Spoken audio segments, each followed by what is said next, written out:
Ladies and gentlemen, I am very happy about cooperation of program Matabumi with Mr. Odi and with Media Single Video, because we can prepare excellent program for the schools and children about protecting nature and about understanding why it's important protecting nature. Now we are in tropical rainforest on Bangkaru Island, and this is beautiful place.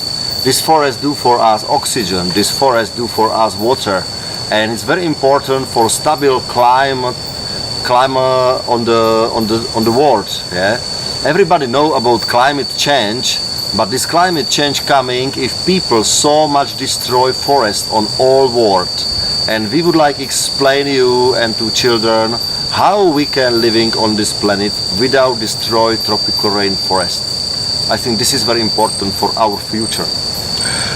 Bapak Ibu Guru, banyak sekali orang yang ingin merusak hutan basah yang ada di dunia ini. Mereka sepertinya tidak peduli bahwa ada oksigen yang dikeluarkan oleh hutan yang begitu lebat. Apabila kita tidak melindungi hutan, bagaimana generasi kita selanjutnya? Mungkin bagi sebagian besar orang, hutan tidak begitu penting.